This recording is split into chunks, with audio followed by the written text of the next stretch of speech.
Hello and welcome back to another live stream, and welcome to the Crystal Palace versus West Ham United match preview. Now, as you're coming in, like and subscribe and all of that good stuff. And I decided to live stream mainly because the Friday is when I usually do the previews, and obviously we're coming back on a Thursday night game. I would usually record the preview on a Thursday night, and then obviously put the match preview out on a Friday. And yeah, I'm just gonna check the audio real quick. As I said, make sure to like and subscribe. Of course, I'm just quickly 5 seconds. All right, everything's good. Everything's good. Everything's calm. But yeah, listen, we're coming off a loss in the Europa League against Bayer Leverkusen, and yeah, listen, it's the same old, isn't it? When it comes to Twitter. Yesterday was a decent performance in the first half. And in the second half, we failed to create that much. We failed to shoot as much. Understandably, though, we can't play like that for 90 minutes. I get that all the time. But we haven't played like that in that 90 minutes really ever. It's probably one of the better performances I've seen at the London Stadium in general, given the opponent that we faced and given who we had in the starting 11. It's not exactly a great starting 11, is it? And also, to be honest with you, the substitutions from Xabi Alonso especially probably killed off the game, as I mentioned in my match reaction, where he is very good and very proactive at picking out situations where he feels like, oh, this isn't going to plan. I'm going to pick out a different situation where I can change the game up. So when Frimpong came on, when Boniface came on, or even when he made the Tapsoba change for Kasuni, he was on a yellow. He was not doing very well. I think Jonathan Tah was playing worse in terms of giving away the ball, but we put pressure on them. But he's very good at being proactive with his substitutions. He isn't going to wait until halftime. He isn't even going to wait till the 70th, 80th minute, which is those little differences in terms of what makes a good coach, a good manager, a bad coach, and a bad manager. This time it's just management within the game. It's game management. And what our manager did was put Maxwell Cornet on in the 80th minute. Now, gladly, we all know that Maxwell Cornet is alive. We know he's alive now. We actually know that. He didn't really do anything because we barely had the fucking ball at the end. They ended up scoring. Um, and they deserved it in the end. They deserved to get the draw because we didn't capitalize on to what we was doing in the first half compared to the second half. And now we move on to Crystal Palace on Sunday, where it's never an easy place to go. Never. Never an easy place to go, especially if you're a West Ham fan. And we don't have Manuel Lanzini anymore, do we? So he's usually one that turns up in this game. A lot of Palace, a couple Palace fans have been chatting online. I don't know why, um, especially when we got knocked out. We're not rivals. Like, it's simple as that. We've never had a rivalry, and I don't get it. Personally, I don't get it. But you can laugh at us for going out if you want. I don't know why them and Brighton fans are, combining together to laugh at West Ham going out. We will never ever see Crystal Palace in Europe. So we'll keep that there. And we're gonna go through the press conference. Gonna go through the press conference. I've got it on my screen. I would share the screen from the club website, but I don't know whether I get copyrighted for that or not. Because I don't know what these things are like. So I'm just going to read it out. I've got it on my screen. Make sure to like and subscribe as you're coming in. High praise for high effort, aiming for Europe again. We'd love to do it again and back in Europe next season, of course. You have to remember last year we did it by winning a trophy. It wasn't by our league position. Yeah, we do remember. That's why we said end on a high, because we saw this slipping out from the league position.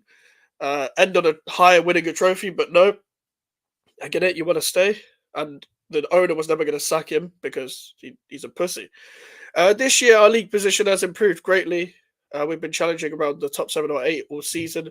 We have, but we've been winning off moments due to I would say the first half of the season. We've been winning off moments, and we haven't really seen many performances in 2024 throughout the second half of the season.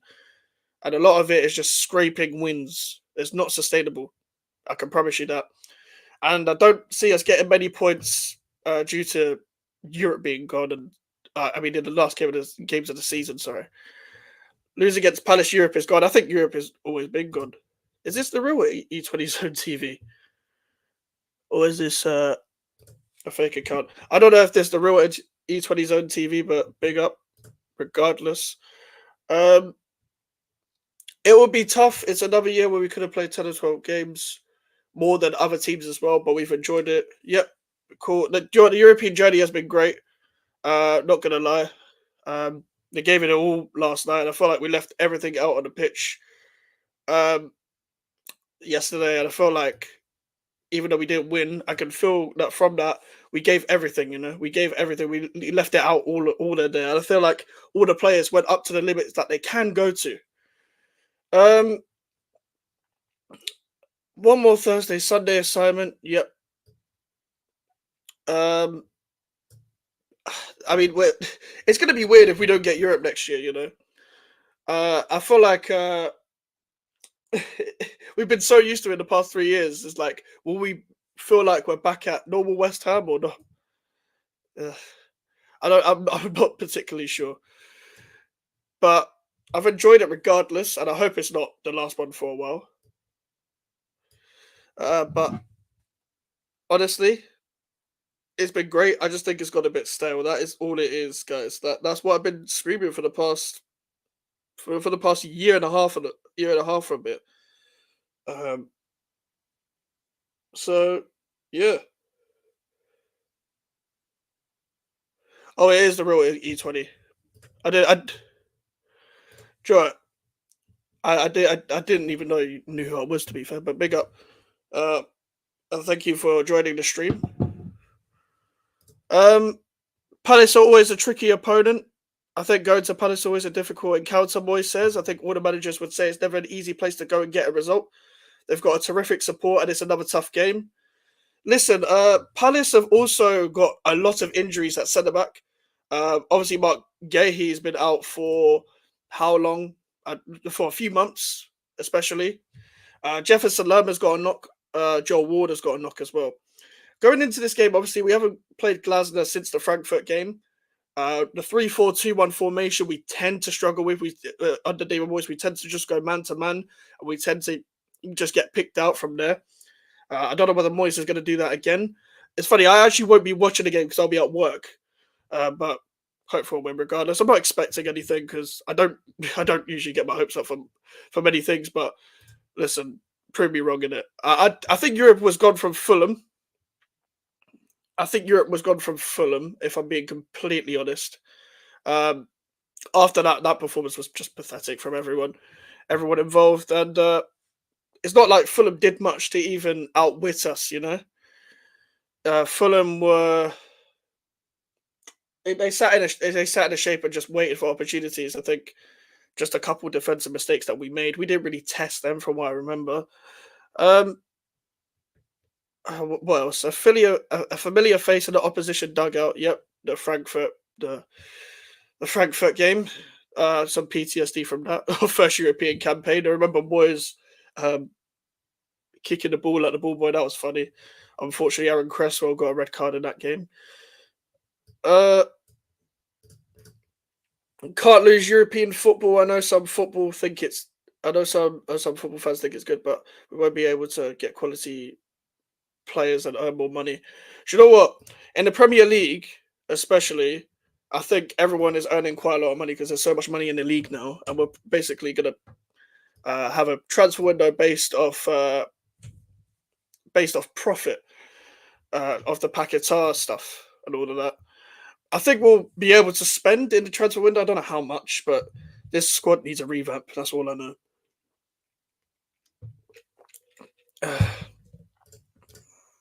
We need to win against Palace. If we don't buy to Europe, listen, I think it's done. I think it's been done, and I think in hindsight, it was probably done by the transfer window, by the January transfer window. And the reason why I say that is because we didn't replace depth, and I was fine with Fornals and Benrahma going. I don't think they would have made a difference last night coming off the bench. Maybe Fornals would have more than Benrahma, but we didn't replace them. Was the point? Benrahma's out on loan. I think Dan Lawless actually said it on West Ham Fan TV. Like, we've left it. We let him go on loan. It's not like we've got profit off that. Whether they'll trigger the buy obligation, I don't know. But they're in sixth now, so I don't know whether. I'm sure Ben Rama would like to stay. He's in France as well. Apparently, according to David Moyes in the press conference as well, George Earthy is doing great. Watched him training the other day and he looks fine, but obviously we're following all the protocols required. I think also as well, even if George Earthy was to play, he'll probably be out for a couple of weeks due to the whole protocols that they have for head injuries and stuff. He might be out for a week or two anyway. I've been saying ninth for a long time. But at this point, I don't know. I don't know. Everyone in that in between bracket from like 6th to 13th are kind of in their mini league sort of. I'll stick with ninth just because of the teams around us. Brighton are not winning many games. Newcastle with injuries. God knows what's happening at Man United. I never know what's happening at Man United. But I think ninth. But I wouldn't be surprised if it was lower. I wouldn't even be surprised if it was higher because of the inconsistencies of everyone in that table, in that bracket of the table. 8th doesn't get us Europe anymore. I think that's done. I'm pretty sure it's quite impossible for us to get 8th place now, or not. No, get Europe. Sorry, in 8th place, because Leverkusen have knocked us out, Bayern Munich have knocked Arsenal out, and all the English teams have been knocked out apart from Aston Villa within Europe. And Aston Villa nearly got knocked out. They won it on penalties, so the whole thing has gone down. But we can't rely on coefficient for us to get Europe. We got to earn it by merit. Was I expecting us to be in the top half of the table after the transfer window? Well, I made my predictions just before we made our signings, because we made our signings very late in August, and I said like 13th or something. Looking back at the predictions, and then when we started to settle into the season, I've been saying 9th since like I would say around October time. After the Arsenal game, 6-0 game, I thought maybe we might finish lower. We might finish 10th, 11th, 12th, 13th. But after that, I'm not. After now, I'm not too sure. I'm not too sure where we'll finish. And getting 8th wouldn't really would be a big positive. Don't get me wrong.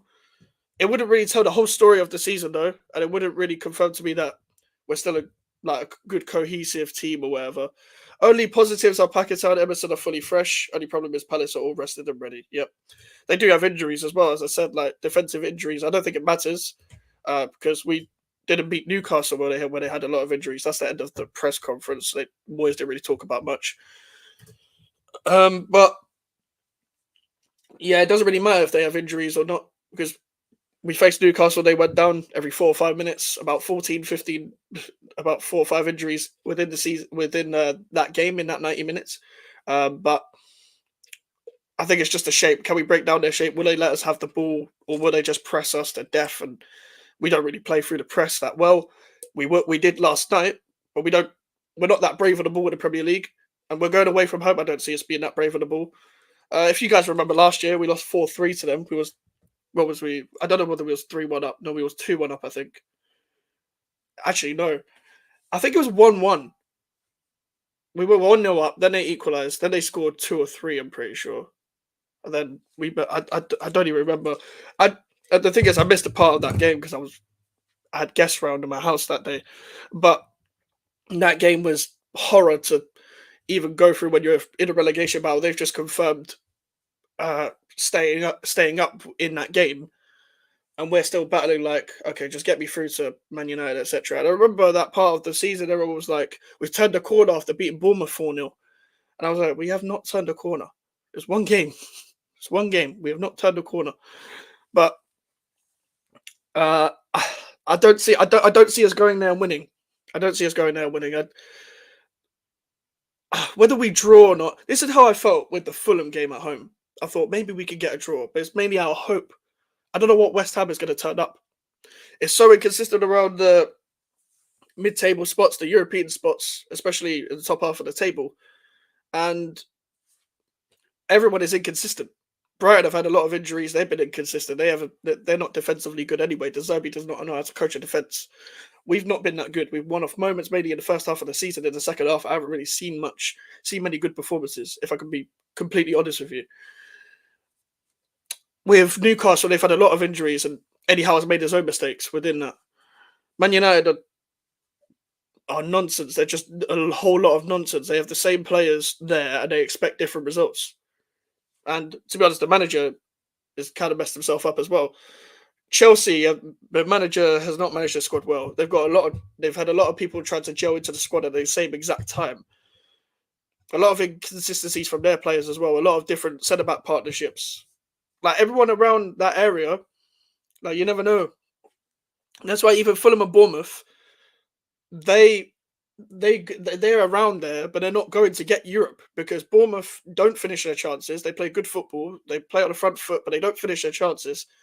And Fulham, you never know what defense is going to turn up with Fulham.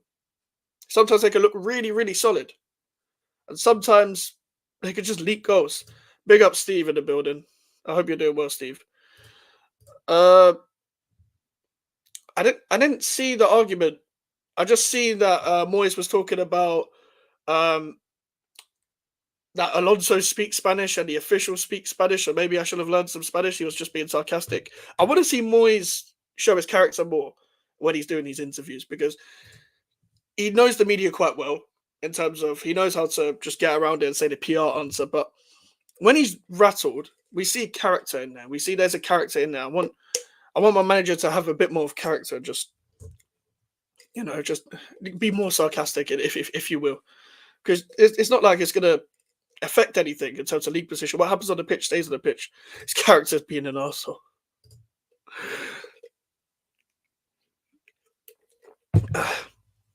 But going into this game, obviously they don't have Zaha anymore, but that doesn't matter. I remember Palace at home last season was one of the worst games of the season. Moyes out now, fair enough. I agree, obviously, but Moyes in a home game against Crystal Palace, obviously there was that Michael Elise goal right at the end, and that's when people started to turn on Moyes. That was the moment where people were like, "What on earth am I watching? What on earth are these decisions?" etc. There was a lot going on in that game, especially.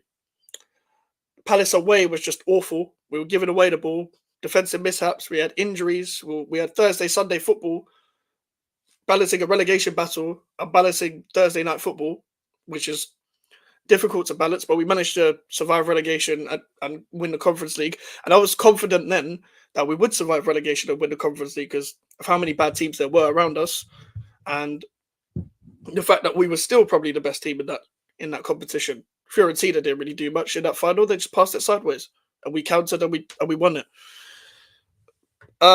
I'm just looking at news as well, guys. As I said earlier, Joel Ward, Jefferson Lerma is also injured. I don't. He said Jefferson. Someone has reported that Edmund Brack, Jefferson Lerma will be missing for West Ham and Newcastle. Rob Holding will be back in the squad. Okay, so we've got a chance there. Rob Holding, shite defender. Chris Richards trained for the first time. Joel Ward has had issues with his groin. Will Hughes couldn't train today. Final decision on Ward, Richards and Hughes will be tomorrow, apparently. Let me go to the full tweet in case I missed anything. Yeah, they said that exact thing. Okay, let's talk about something else here. Here's what I want to talk about. The phrase I was gonna do a video on it, but I thought I might as well just talk about it here because I'm on the live stream. I might as well talk about other stuff as well. Be careful what you wish for is the phrase that I keep fucking hearing all the time, constantly. And even Stuart Pearce is saying be careful what you wish for and talking about how some of West Ham's history is a figment of imagination and stuff.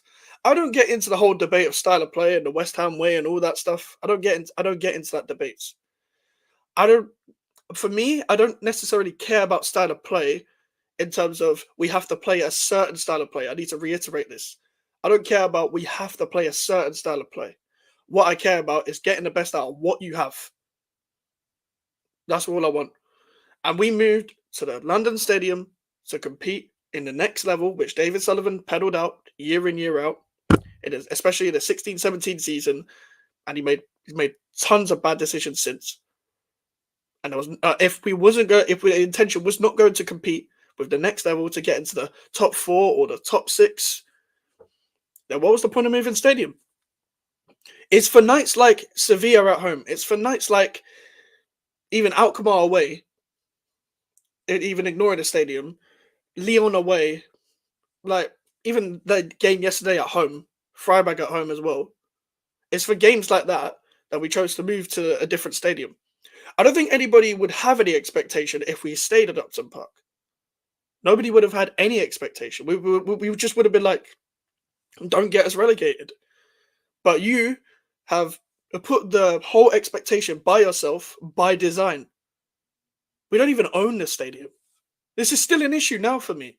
We're 8 years later, and it's still an issue for me because we haven't addressed it. It's not like anything has changed in that sense. We've got better in the past 4 years, but nothing's changed with the stadium. They haven't brought they don't have any authority to put the fans closer to the pitch. Imagine that atmosphere, but the fans were closer to the pitch. Then you wouldn't hear unsynchronized chants when it's loud. You hear the whole stadium doing the same fucking chant. If I'm on one side of the stadium, the fucking chant is delayed by at least 20 seconds on the other side of the stadium because it's a bowl shape. That's my problem with the ownership. Now please be careful what you wish for nonsense. I haven't wished for anything. Let me get that straight. I haven't wished for anything. I'm just going off what the owners tell me and what I see on the pitch. That's what I go off. There is no me wishing for anything. I demand that we challenge for Europe year in, year out because we're moved to this stadium. Give me a cup run in the FA Cup. Why do we always throw the FA Cup away? Who are we to throw the FA Cup away? To lose to Bristol City like that? And people are telling me injuries. Injuries about Bristol City away. You think Aston Villa and Newcastle fans would even put up with that? Alan Shearer said that West Ham can't go any higher than 8th. We've been higher than 8th under Moyes. But you can't take us there anymore. You can't. Why could Newcastle finish 4th? Why could Villa maybe finish in the top 4, the top 5 this season? Why could Leicester get Europe 2 seasons in a row? We got Europe 3 seasons in a row. Why can't Wolves? Why could Wolves all those years ago under Nuno? Why could they get Europe? There's no like obligation to finish anywhere. There's no obligation. There's no we are meant to finish here. I'm not saying we have any right to finish anywhere. I'm just going off what the expectations are now because of the stadium move. You reminded me through Bristol away, then Liverpool Moyes threw it away, and our first leg of Leverkusen it was already over. Yeah, by the time it was the first leg, we fucked it up by then. But with Liverpool away, it's not impossible to win at. The reason why English teams do so bad at Anfield is because they have the mindset of, well, Anfield. Anfield's already in their head. That's why every team does bad there. Crystal Palace took their chance and defended well. From what I saw of the highlights. I didn't see the full game. I was out. I was watching West Ham Fulham. That's why people lose at Anfield. Because they go into it already having it in their head. That is Anfield. It's got to their head. Their occasion, their name has already got to their head. Now, I remember that when that team news came out, it was like, it's over. It was over. Honestly. Yeah, this is the thing, is that with the squad that we have, better brand of football, yeah, front-footed football would suit this team better. The reason why I'm asking for front-footed football is because of the squad we have. Now, I'm assuming Pakistan is going to get replaced by a similar profile of a number 10. We'll have whoever that is, and then Kudus, Bowen, and whoever. And hopefully a striker next summer. Hopefully another left winger. There's a lot to deal with. And there will be players that maybe like a Flynn Downs might get a chance here. Maybe Maxwell Cornet might get a chance under a new manager, a new whatever. And that's the problem. That's like, what is this narrative that's been peddled out by this certain radio show, TalkSport, such as people like Andy Goldstein that have said, would you rather have good football but finish mid-table, but bad football and finish in Europe? Why does this always come up when fans are asking for better football? This happened with Tottenham under Conte. They're in the same place pretty much with better football. So they haven't really progressed from last season yet, but it's Ange's first season. With us, who is asking for mid-table? I'm not purposely asking for us to finish 13th but play better football. I would still be angry. I would still be angry with the context that the manager is a couple years in. I'm not expecting instant results. I'm not expecting instant impact. But with hiring the right manager, hiring the right coach, you can challenge for Europe. Why did Tottenham do it with Postecoglou? Why did Aston Villa do it with Emery, who they took from pretty much a relegation places at that point? And Emery comfortably got them out of relegation. Comfortably got them to 40 points. By the time they faced us and we drew 1-1, they were fine. They were fine. They were like 8 points ahead or some shit. With the right manager, you can challenge. Eddie Howe, when he came in, Newcastle battling relegation, what does he do in his first season? He gets them top 4. You counter on the mistakes that these Big Six teams make because there's always someone underachieving in the Big Six every year. And next season, Liverpool are going to underachieve because it's going to be the first manager since Klopp. Man United are going to underachieve because it's Man United. And with the managers they're linked with, that squad is not built for the managers they're trying to get. Chelsea next year, who knows what manager they're going to hire? They've got a good squad, but who knows what manager they're going to hire? So with the right coach, it will give you a bounce. It'll give you a new feeling at the club. Fans will get behind it, and people like to push this narrative that West Ham fans are completely impatient. We're 4 years in. We're not exactly been impatient, have we? We've not exactly been impatient with David Moyes. It's 4 years in. And I'm one of the few people, by the way, that is putting credit out to David Moyes, praising David Moyes for the best moment of my life in terms of the football, in terms of winning that European Cup, but also feeling like it has gone stale and it's time for a change. You can think both.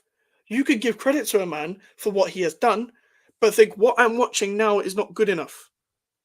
Because when these Moyes people always argue, it's, but he's done this. Yeah, it's done. It's been done. What is he doing? Past tense, present tense. I'm not trying to even be patronizing or anything. I'm just giving you basic English. It's just basic stuff. That is it. Like, that is it with the argument. What I'm watching now is not good enough. There's been teams in the past, whether it's to a higher scale or lower scale, that win off moments that cover up for the fact that they're actually playing shit. Man United have been doing it for 4 years. That's why Sky are really trying their best to push them into the top 4 bracket. They're not getting top 5, they're not getting top 4. Man United are getting Europa League football next year. Thursday, Sunday football. Same as what we have this year. They're getting Thursday, Sunday football, whether they like it or not. They're not getting Champions League football. They win off moments. It's not good enough for them either. It's not sustainable under them. Happened under Solskjaer. It's happening under Ten Hag. It's the same thing because they have the same players. And they have two men. Ole Gunnar Solskjaer was barely a manager, and Ten Hag went back on his philosophy in 2 games. And it went stale. It went stale from when they won the Carabao Cup. It's not hard to figure out when you're watching football. Man's like, could you imagine where Chelsea could be if Palmer was in there? Could you imagine? It's off moments, guys. Whenever Chelsea win a game, it's always Chelsea have turned a corner. No, they haven't. They've still got Pochettino. It's going to go back to, they'll draw to Burnley or Sheffield United sort of thing. Maybe Chelsea go on a run to the end of the season. Maybe Poch keeps his job. Who knows? They have not turned a corner. Simple as that. That's why you go back to the same conversations all the time. It's like with us. We won against Wolves, scoring a corner and a penalty. We scored a corner, guys. Who scores corners? And we saw that it wasn't sustainable. Against Tottenham, we scored a corner. And we defended well. Against Tottenham away, they gave us the 2 goals. Arsenal away was a good performance, in my opinion. Brighton away was a good performance. Chelsea at home, we defended well with 10 men. We actually played better with 10 men. We played better with 10 men. When both teams had 11 men, Chelsea were better than us when we faced them at home. Luton away, we should have killed that off. And then we ended up defending our box for the last 4 minutes because they could have made it 2-2. So when they come to our ground, don't be surprised if they get something. Even though they can't defend, we don't take those opportunities. We don't create enough opportunities to put on the defense. All they need to do is just sit in their shape. They'll probably go and attack us because they're naive. As good as they are, they go for it. They're naive as well. But don't be surprised if Reece Burke comes back to West Ham and has a fantastic performance. Don't be surprised. Don't be surprised if we lose to Chelsea away. We always lose at Chelsea away. And Moyes away at Big Six ground, as much as it improved at the North London clubs this year, there's context to every result. We deservedly beat Arsenal, in my opinion. I'll maintain that. But against Tottenham, they gave us the goals. Man City away, you could forget that. That's just add another loss onto the table in your mind. When you look at the table, just add another loss to what we already have right now. Because Man City away is a write-off, whether they've won the league by then or not. That result is done as well. I'm going to look at the last fixtures that we have left of the season and tell me how many wins you guys think we'll get from that. Let me look at West Ham fixtures. Joe, I'll share my screen as well. Share my screen. Window. West Ham fixtures. So you can see that. Crystal Palace away. Liverpool at home. Chelsea away. Luton at home. Manchester City away. How many points? Put it in the chat. For everyone that's here, put it in the chat how many points you think we get. In my opinion, loss, maybe a draw, and loss. I think we get 1 point. At maximum, we get 6 out of Palace and Luton, because you never know what West Ham is going to turn up. But Chelsea away is a loss. Liverpool at home is definitely a loss. Manchester City at home is more like 100%, 1,000% a loss. These fixtures are losses. Europe is done. I'm not putting my hopes in this team. If we are lucky, we might win 6 points max. Yeah. Palace and Luton. Those are the games we have left. We fucked it against Fulham. We fucked it against Nottingham Forest away. Everton away, I didn't watch the game, but it was 2 90-minute goals. I watched the highlights. They could have scored a couple. Brentford at home, we was good for about 20 minutes. It was good. We actually defended high up well. But we don't do that more often. Because this manager does not want to do that. This manager doesn't want to approach the games, like he approached it yesterday. But people were like, well, you can't approach your Premier League teams. They'll open you up. We just played against one of the best possession-based teams in Europe right now. Yesterday. Played higher up at the pitch. And we actually defended better than when we parked the bus against them. Away at their ground. Why would you... Now, a defensive masterclass can work if you have a bit of nastiness in you. If you actually have intelligent defenders. Zuma's done. Again cannot defend when he's played deep. Mavropanos, you never know what Mavropanos will turn up, but he's a good defender. Ogbonna is 45. You can't expect these defenders to keep defending for 90 minutes, constantly inviting pressure on them every week and expecting the same results, approaching the same games the same way, different games the same way. So if we was to go to Crystal Palace and go for it and put pressure on them, it's not like their players are some 2010-11 Barcelona team where they could just play out from the back and play through the lines. When have Crystal Palace ever been like that?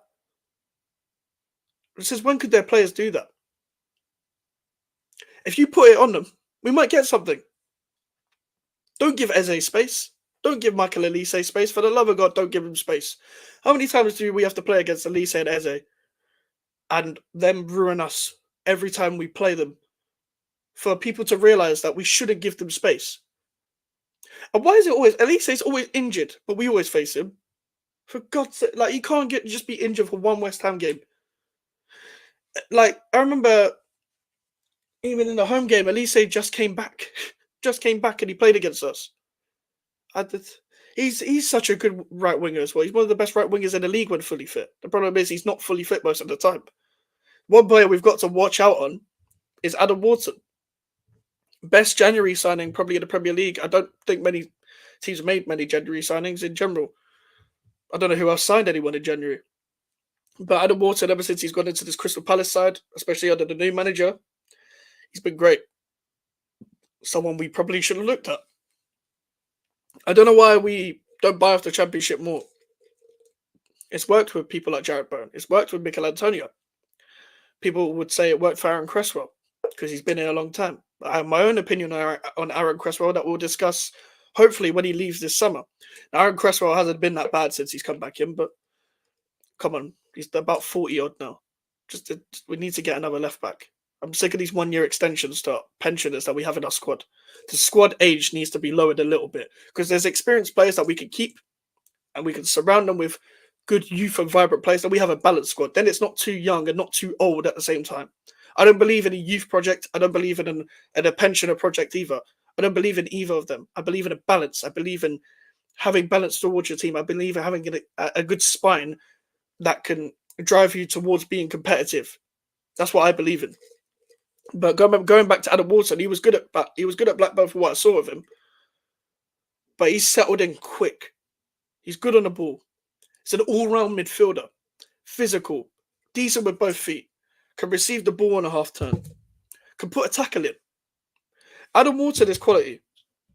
And we can't let him turn and have space either. My problem is that coming up against, as much as I like Ward-Prowse, even like a Ward-Prowse, even a Souček, the physicality, the mobility that Adam Wharton has, that Eze has. I don't think Decore's fit. I don't think Lerma's fit. I think Decore's had a long-term injury. I think Jefferson Lerma would have played in centre-back anyway. We might struggle with that because they play a boxing midfield anyway. So they'll just pick out their passes when they can. And there was Wolves played a similar formation, and you saw what happened in the first half. If they had fully fit squad, we would have lost to Wolves as well. If Cunha was fully fit, if Pedro Neto was there, if Hwang was there. They played Ait-Nouri in the right wing. Ait-Nouri is a good player, but he's a left wing back. He's better going forward. But come on, look at the players I'm talking about. With Crystal Palace and Wolves, they play a similar formation. Wolves picked out their spots. Just played it out wide. They were literally passing between the line, see that there's no space, they get out wide. Then a whole back line is going to be pushed to that side, and then they'll just go back and pick their pockets and stuff like that. If we are not careful, we will get diddied on Sunday. Again, by Palace.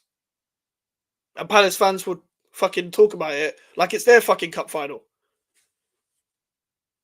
Because every time we lose to Palace, they are the loudest fan base ever.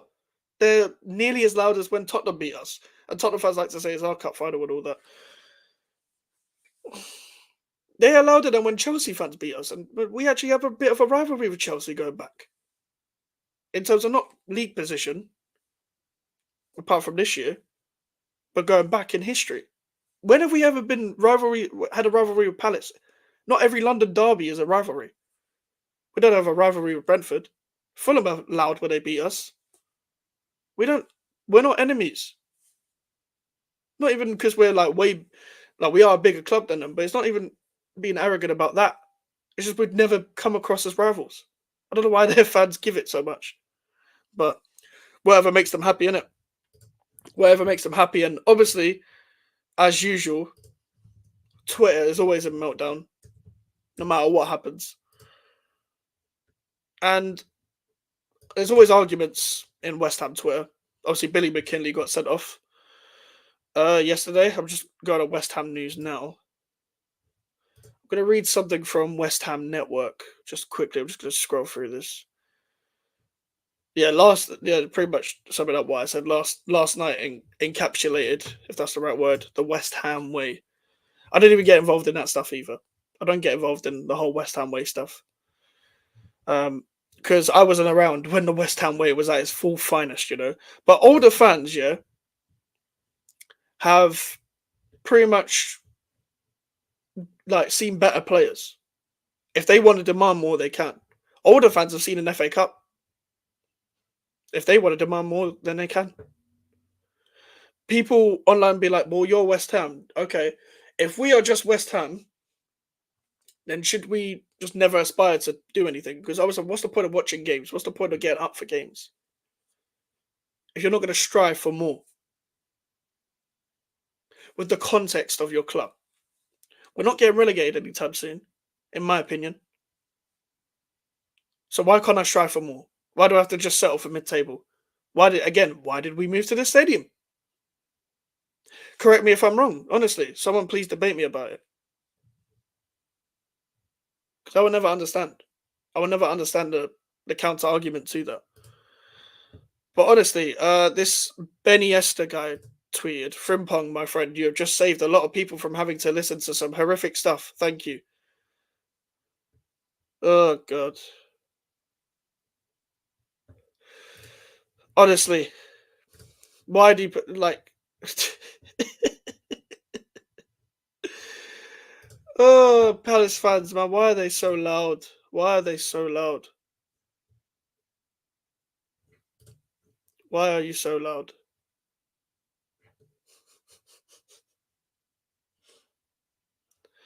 I would never understand it with their fan base. I would never understand it. What I'm gonna do, guys, I'm gonna end it there. Thank you for everyone that did dip into the stream. Good 40-minute stream. New microphone and all that. Yeah, make sure to like the video, make sure to subscribe if you are new, and social medias are in the description of other videos. I forgot to put in this description. And yeah, I will see you guys on Sunday for the match reaction.